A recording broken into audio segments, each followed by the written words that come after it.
Hey guys, it's Mike the Wrestling God Smith, and you guys are watching All in Wrestling. This this video is actually my review for it's my Dynamite review. Um, like I said, it was a lot of good matches.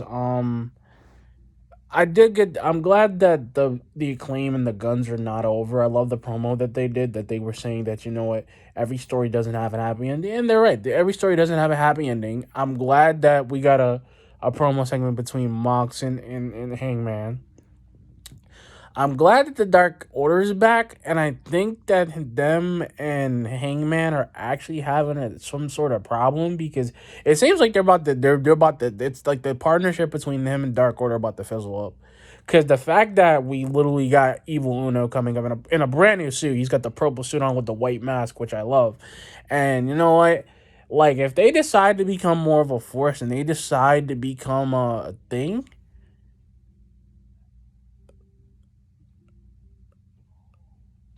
then I'm fine with it.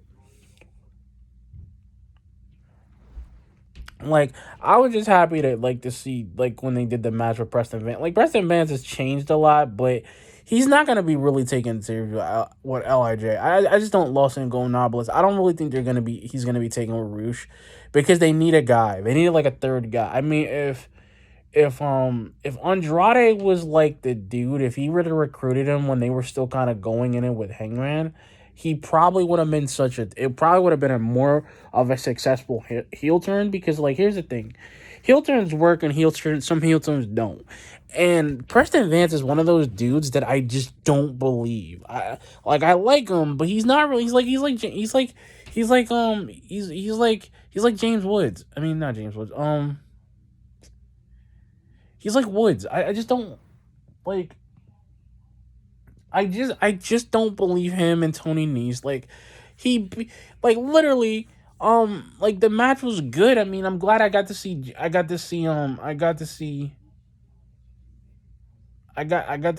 the Briscoe. I got to see one of not Jay, because Jay is gone, but I got to see Mark Briscoe. I'm glad that he's here, bro. I really am, man. I do, and I'm glad that they're trying to like he's only one half, And I don't know if they're gonna get rid of the other belt. I don't know if they're even gonna remake the tag team belt so he can team up with another person. And like I said, I'm glad that we got him. And you know what? As much and the thing is, what I loved the Danielson promo because he was like, you know what? He was like, MJF, you did what a desperate man would do. You're scared of the boogeyman trying to take your AEW title. Like that, like the fact that he actually got serious and he was covered in blood, it was like, yo, I could take him serious. And I'm glad we're actually having a fatal four way for the AEW titles because I love it. I love that like Penta is not the I mean, Death Triangle's not done. The Lucha Brothers are not done. Pac I haven't really seen, but I think he's probably still doing whatever. He's probably still healing from the nose injury. But the fact that like literally AR Fox and Top Flight want to go against the Elite makes a lot of sense because I like the chemistry they got. The problem is with the problem with Ethan Page and Matt Hardy and the firm themselves, which is Stokely and Big W Morrissey. I don't see their purpose. I don't. Like that was fun. Like that segment was fine, but Isaiah doing the moaning thing was funny because it's still funny to me.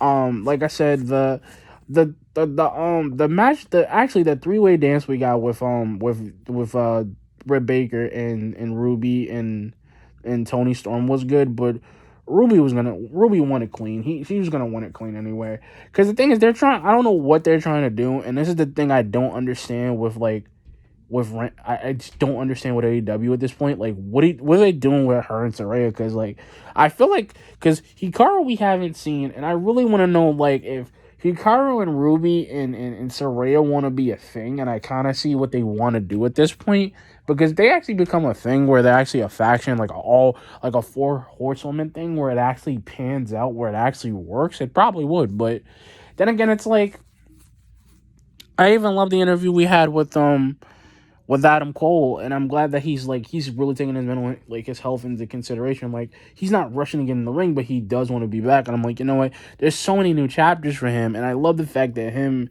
Hangman, and Mox are gonna have a death match. That's gonna be bloody. I can't wait for Revolution. That's gonna be cool. And you know what? Like I'm liking what the Blackpool Combat Club is actually making everybody do, because like they're actually making everybody take it seriously. I like that Wardlow really wants to go against Samoa Joe. I like the fact that they're trying something with him. I like the fact that they're trying a lot of guys that need a push. I mean, even the match we got with Kip Sabian, which he's different, but I just don't. I like them better when he was super bad, Kip Sabian. Not this undefeated like version of him, which I'm okay with, but I just don't know where to go with him. I don't, because I mean, at the same time, I love Britt Baker. Like I love the storylines that they're trying to produce right now, because I really believe there's going to be somebody. They're probably going to open a forbidden door. There's probably going to be a lot more tag teams, because I really feel they need to bring the United Empire in there, and they need to bring like Will Ospreay and the rest of them in there, because they need to do that. But all in all, guys, I mean, AEW was, I'm gonna give it like a solid 8 out of 10 for this last night, because it was an 8 out of 10. Like I said, there's a lot of stuff I do want to see. I mean, I love seeing Jungle Boy against Brian Cage, because they're putting him against bigger dudes. I like the fact that him and Christian's rivalry is not completely over, because he's back, and I'm glad that he came back and he beat the crap out of it, and his arm is healed, so he's probably gonna fight Jungle Boy Revolution. It's probably gonna actually have they're actually gonna have a match together. I know Luchasaurus is probably hurt, unless he's gonna bring somebody else in, but I still want to know who would work with him, because like, I mean, there's a lot of guys, and Ricky Starks, I really feel like he's gonna beat the Jericho Appreciation Society, because I don't know them. I have my reasons for them, and I don't really have. I just feel like they don't. I don't know what they're looking for. I still don't know why MJF. The one thing I don't understand with MJF is like he wants to badmouth Bryan Danielson so bad, but I'm like, dude, he's gonna beat you, because that belt, him being the champion, it works. But then I'm like, yo, I don't see him as the guy. I see Bryan Danielson as the guy because he's kind of done it. I see Mox as the guy because he fights everyone. He bleeds. He fights everyone. That's how crazy it is. He fights everyone in any type of match, and that's the thing. Because you know, like, I really believe Wardlow with his story, like when he was talking about his connection with his hair's the connection to his dad. Like, I really believe him. And the thing is, every time, and I think the more I see Wardlow, the more I want to see him do a heel turn, because I'm like, dude, he can do it. MJF can do it because he wants to be the devil. He wants to be the bad guy. He wants everybody to hate him. And I'm like, he's feeding off the crowd, which I'm grateful for. But then again, I'm like, he's not gonna beat Bryan Danielson for 16 minutes. He's not gonna do it. Like if he beats him, he beats him. But Bryan Danielson's gonna go out without a fight. And he took on all the challenges that MJF set him up with, like Rouge, Brian Cage, freaking Timothy Thatcher. Like there's a lot of guys that can get, but I'm just like, at this point, there's no point. And I mean, and I'm not trying to be mean, and I'm not trying to be cold, but this is what I'm talking about, guys. Like I don't see a point of having him, and that's my thought process on it. Because, like I said, the MJF promo would have been fine. I like Christopher Daniels being there, and the thing about Christopher Daniels, I miss him being around wrestling, because I think his body's just not keeping up with him that much. And I think because it's kind of the same thing with Scorpio Sky, where it's this weird thing, and then you know you got Jeff Jarrett and Satnam Singh and Jay Lethal not doing nothing, because they're some type of big bad group, but I don't even know if they're even a group anymore, because like Jeff Jarrett's been losing to people, and I don't think he's gonna actually win a title unless he's like Sting. I don't think he's really just there. I think he's there for Jay Lethal, but I mean, he could probably train some people, but Rick is probably the best person to train Jay, because like he's the one that gave him the permission to use the figure four leg lock. Because I mean, he's been beating them up, and I mean the Acclaim. I love the fact that they're taken seriously. I love the fact that Orange Cassidy is taken seriously, because even without the best friends, he's still a draw. Like everybody likes the guy. But like I said, AEW was a solid 8 out of 10. I mean, I hope Rampage is good tomorrow because I am gonna do a review on Rampage.